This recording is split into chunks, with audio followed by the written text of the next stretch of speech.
everybody, I'm at Asian American Stories, the UCA conference. My name is Sylvie Nguyen. I'm a high school California student, and I'm the youth ambassador for Asian American Stories, where we put together 1-minute video essay contests with the theme for all participants, centralized on how Asian American narratives are in the U.S. history and how we all belong here.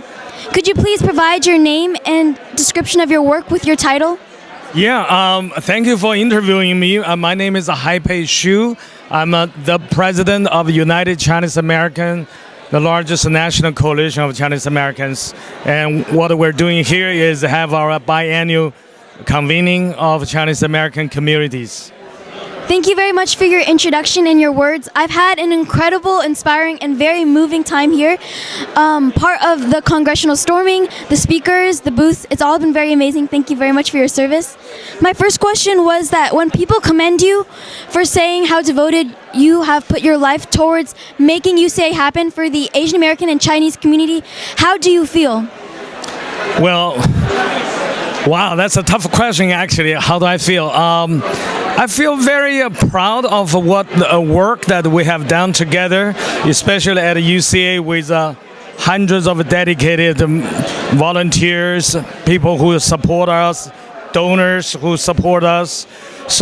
And we have a fast-growing community called the UCA community, and we are even going to be more proud of ourselves once we have this transition you have heard to the 2.0 version.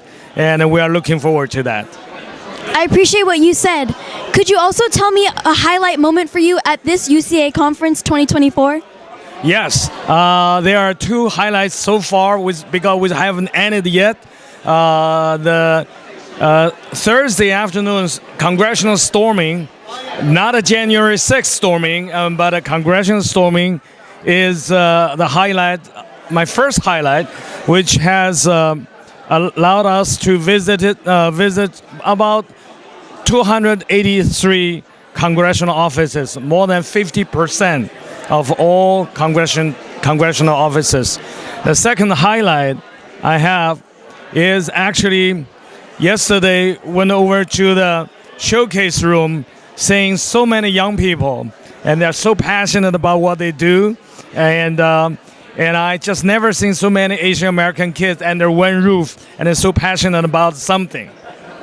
I'd like to merge your two highlights together and ask you, how can the youth be more civically involved and aware for our Asian communities and communities beyond?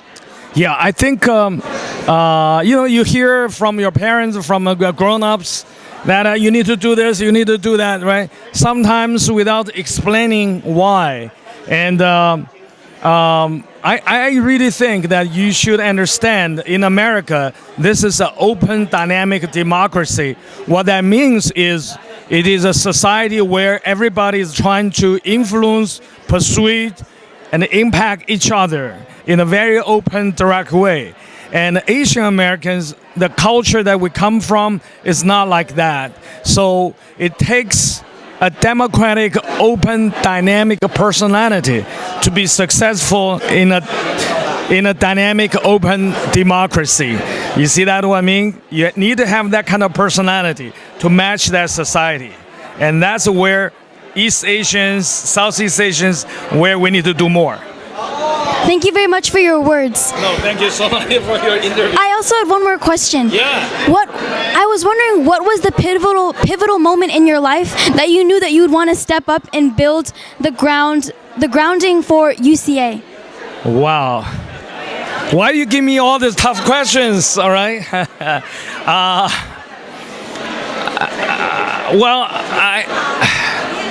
It's sometimes hard to point out one thing, right?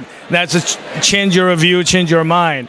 But I guess I can trace that to the time when I organized the congressional apology resolution for something you never heard or ever heard of, that called Chinese Exclusion Act. In 1882, Chinese, by the U.S. law, are banned from getting to this country, and those who are in this country, they are banned from becoming citizens of this country. You can live here, but you cannot be a citizen. Why? because they are afraid of our voting power. And ever since I organized that, I said, wow, we can do more with that. There's so much in our history that is so unfair to us even today. And look at what happened in Florida. It's a comeback of the 1882 Chinese Exclusion Act. So that was a pivotal moment in my life. Thank you very much for your inspiration, again, in your words. I appreciate your time in interviewing.